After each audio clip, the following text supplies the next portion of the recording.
Welcome to the Intercourse Show. I'm your host, Mr. B. Today we have a very exciting show for you. We are discussing Deontay Wilder's latest fight. As you guys know, Deontay Wilder was a really promising prospect in the heavyweight division. And then he had the fight with what was the guy's name? The guy who's the current champion, Tyson Fury.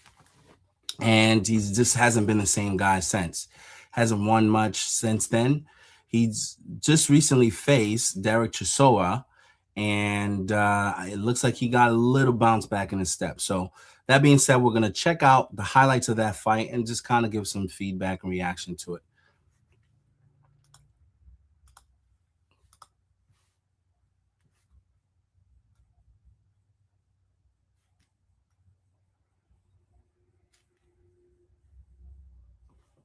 Just gotta pull it up here.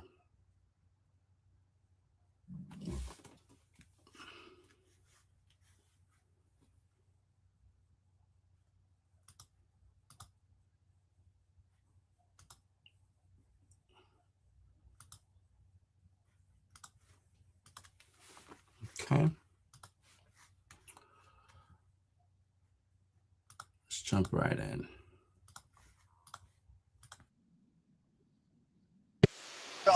Against Fraser Clark in that first fight.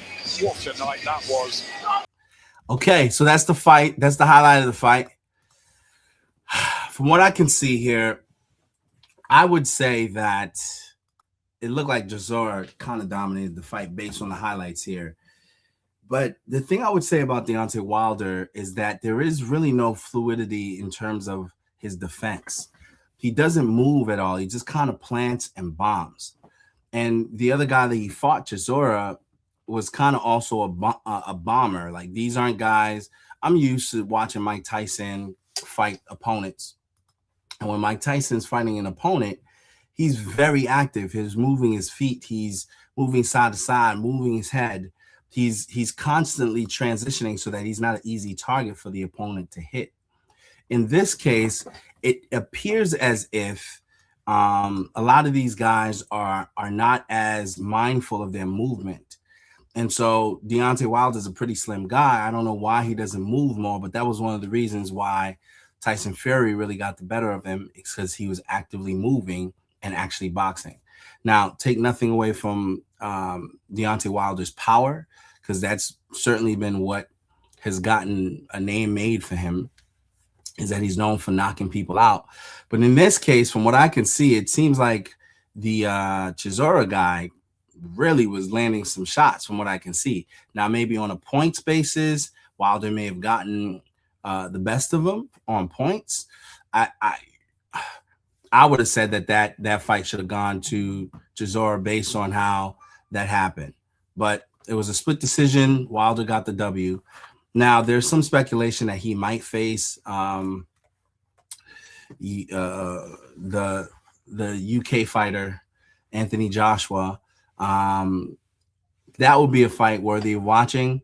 For those of you who don't know, that was a fight long speculated when those two fighters were at their peak. I believe at some point they were undefeated, and it was supposed to happen. It never happened. And now maybe it might happen as a result. So we'll see. But it was a decent fight. Personally, I feel like Deontay Wilder should retire. I think he takes a lot of blows. I'm talking a lot of bombs to his head and things of that nature. And the thing about Deontay Wilder, I do like his story. He's a guy who really fights for his daughter. He has a daughter who has a disability, and that's sort of what prompted him to get in the ring and fight for her. And he puts his life on the line just to ensure that he can provide a comfortable life, or a meaningful life for his daughter, and to make sure she has her medical stuff covered. So for that point, there's an underdog story with him that I kind of gravitate towards, because he's just a father fighting for his kid. I like that. I like that backstory. That being said, I don't know that I don't know what he practices from a religion standpoint. I think that was a whole storyline when he fought what's his name, Tyson Fury. But I don't know his personal life, but from that point, I do like that. I am rooting for him, and hopefully he calls it quits soon because he doesn't look the same. He doesn't look active to me. He doesn't look like he still got it the same way.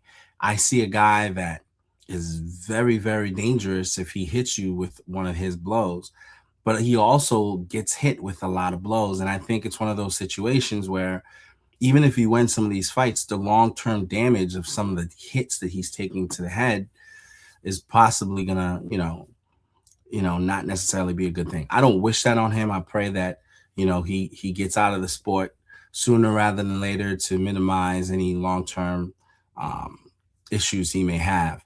That's my take. I mean, this is just kind of looking at it from what I can see. I think his glory days are long gone. These both of these fighters were in their 40s. I think Deontay is 42 and the other guy was 40. So they're not in their prime. They're older fighters. And I just feel that, with these young guys, there's a lot of power, a lot of quickness. I don't know that Deontay Wilder should still be competing at this level. This is my take.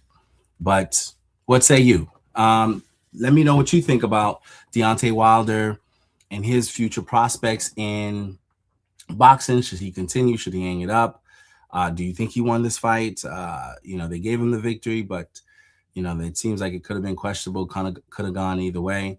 Weigh in, like and subscribe, stay connected to the show, and let me know what you think. All right, talk to you soon.